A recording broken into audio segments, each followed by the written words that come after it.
Je m'appelle Frédérique Dauphin, je suis directrice générale d'une société qui s'appelle Céleste. Nous sommes fournisseurs d'accès à Internet pour les entreprises, c'est-à-dire que nous équipons les entreprises en fait avec des connexions. Donc nous on est plutôt spécialisés dans la fibre optique et cette fibre optique elle sert soit à téléphoner, soit à consulter Internet, soit à relier des sites et puis aussi à héberger des données. Pour ça, les hébergements de données, nous avons construit un centre informatique qui s'appelle Marilyn. Je vous expliquerai pourquoi.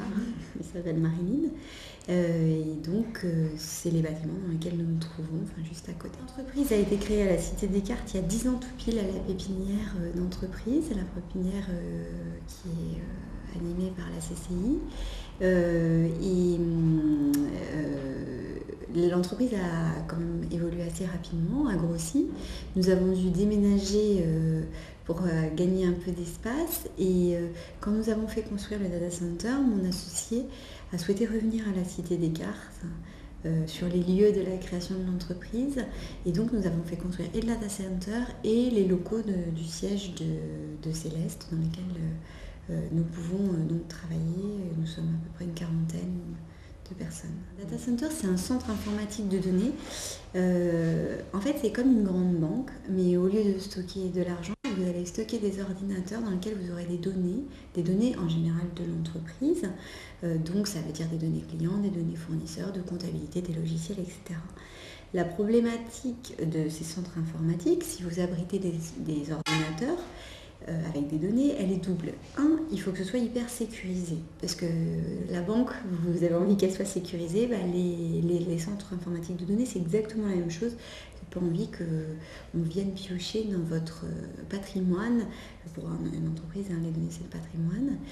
Et l'autre chose, en fait, les ordinateurs, il ne faut pas qu'ils s'arrêtent. Et surtout, l'ordinateur, ça dégage de la chaleur. Vous voyez, quand vous avez un ordinateur, ça chauffe.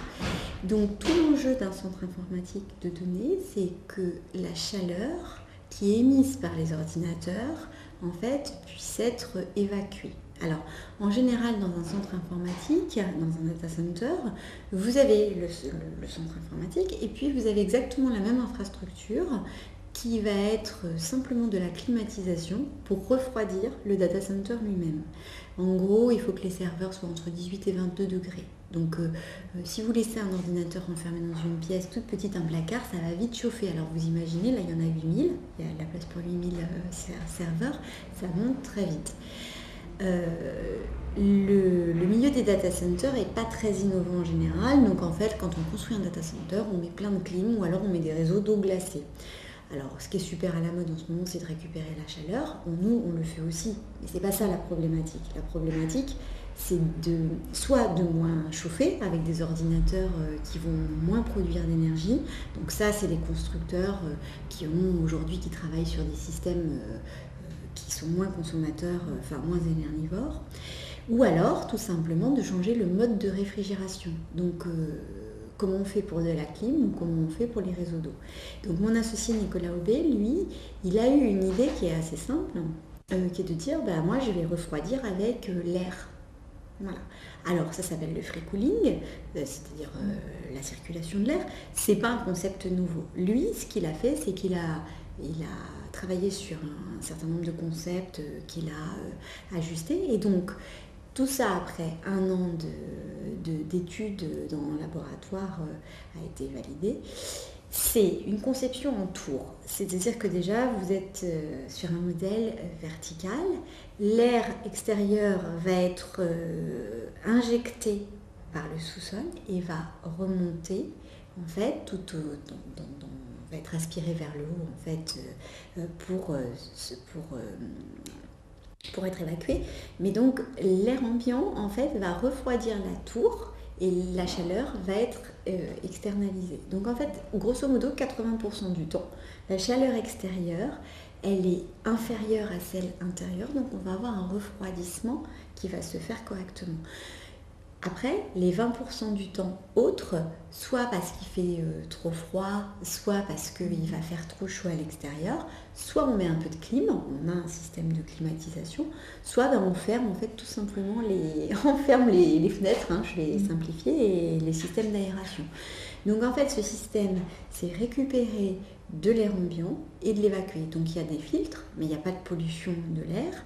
Et c'est possible aussi, d'abord parce qu'il y a la forme verticale, mais aussi parce que le sol est tout en caillebotis. Le refroidissement se fait par la circulation de l'air. La circulation de l'air est rendue possible et par la forme verticale et par en fait, le fait que l'air va passer d'un étage à l'autre parce que les sols sont constitués de caillebotis, donc ce sont comme des grillages et l'air est aspiré. Voilà. Donc cette conception, elle paraît assez simple. Bon, après, derrière, il y a quand même un peu plus de complexité. Hein. Il y a des registres, il y a un certain système de mesure, parce qu'en fait, il n'y a pas que la chaleur, il y a l'humidité, enfin, il y a un certain nombre de paramètres. Mais c'est relativement simple. Ce système, donc, il nous permet de ne pas avoir tout le système de climatisation qui lui-même consomme beaucoup, et puis qui n'est pas très agréable. On a un groupe électrogène, mais on n'a pas de batterie en plomb. Donc ça aussi comment ça s'appelle, un avantage écologique. Après on a fait d'autres choix aussi en termes de développement durable pour le site. Ça nous semblait assez cohérent d'avoir une démarche un peu globale. Donc les autres démarches qu'on a eues, ça a été de choisir en fait un raccordement entièrement à la fibre optique et de mettre très très peu de cuivre. Alors on est un petit peu obligé quand même dans notre secteur sur certaines choses, mais beaucoup de fibre optique. Le fibre optique, c'est de la fibre de verre, c'est pas du tout la même chose que le cuivre. Voilà, donc on a essayé de faire un site qui soit assez respectueux, enfin le plus respectueux possible, sachant qu'il ne faut quand même pas se leurrer, un data center, ça consomme comme une petite ville. Hein. Donc c'est pas non plus très neutre énergétiquement. Hein. Mais c'est l'usine de l'Internet, un data center. C'est-à-dire que vous allez utiliser votre mail, vous allez consulter Internet, vous allez faire toutes ces choses. En fait, en dehors de votre ordinateur, vous avez vos connexions, puis derrière, vous avez des data centers qui sont donc les usines, et puis on aurait les tuyaux qui seraient les réseaux de fibre optique ou de cuivre. Donc, c'est une technologie, enfin les data centers et les centres informatiques, ils vont venir à se développer. Il n'y en a qu'une centaine en France qui sont à peu près ouverts aux entreprises. C'est vraiment les usines de demain. Donc si on peut déjà imaginer des nouveaux procédés qui nous amène sur une consommation moindre, c'est déjà pas mal. Ce que je vous disais, un data center, c'est l'usine de demain, mais c'est l'usine urbaine. C'est-à-dire que les entreprises, elles viennent mettre leurs serveurs. Si c'est loin de leur localisation, elles ne vont pas avoir envie d'y aller. Hein, il faut grosso modo, une entreprise, si elle se déplace pour son infrastructure, qu'elle l'externalise, il faut grosso modo qu'elle soit à 1 heure. De route. Donc vous voyez, nous on est quand même si on est un petit peu dans un centre verdoyant, etc., on est quand même à la ville ici. Hein. Donc la forme verticale qui prend peu de surface au sol fait que c'est quand même rendu possible pour la ville. En général, les data centers sont étalés je sais pas comment on peut dire, sur la surface, enfin ils prennent beaucoup plus de mètres carrés. Donc là vous avez une construction autour donc qui permet d'avoir une occupation, on va dire, de surface moindre, et surtout d'être dans la ville, puisque vous entendez, c'est quand même très peu bruyant. Hein, enfin, on n'est pas gêné par le poids du data center parce que justement aussi il n'y a pas la climatisation. Donc l'idée c'est de faire des data centers encore plus petits, modulables. Et puis vous avez vu qu'il y avait je ne sais pas si vous avez vu d'ailleurs, mais il y a une partie des data centers qui est en bois. Donc ça c'est quelque chose sur lequel on travaille aussi, sur peut-être quelque chose. Je ne sais pas si on pourrait faire un 100% bois, je ne suis pas certaine, mais ça c'est des travaux qui sont. Après on peut toujours pousser au maximum toutes les composantes pour réduire quelque part l'empreinte énergétique. On pourrait dire vous êtes alimenté. Alors ça, c'est une idée, hein, je ne suis pas certaine qu'on le fasse, mais vous êtes alimenté avec, donc là on a 2 chaînes électriques, hein, donc 2 RDF, c'est de l'énergie nucléaire quelque part. Hein. On pourrait imaginer que demain on ait nos 2 éoliennes. Voilà, bon, ça je ne crois pas qu'on soit là, mais on peut pousser la chaîne vraiment très loin en termes d'empreinte écologique. Alors en fait c'était le nom de code du projet.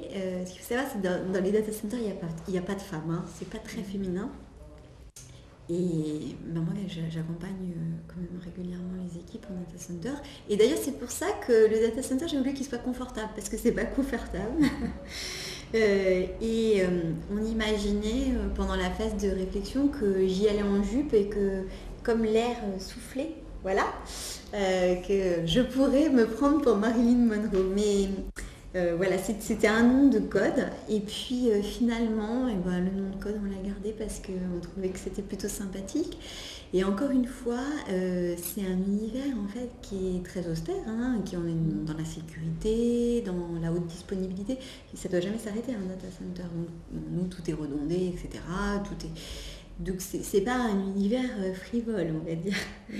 Donc du coup, c'est vrai que un prénom féminin et puis on a choisi aussi la couleur rose, rose Hello Kitty pour se démarquer aussi. C'est une façon de sortir un petit peu des codes de communication habituels de ce type d'infrastructure. Il y en a un petit peu marre du vert et du orange pour les projets écolos, hein. Donc, on a choisi le rose, voilà. On a assumé. Et puis bon, quelque part, c'est aussi mon data center, voilà. Moi, j'aime bien le rose.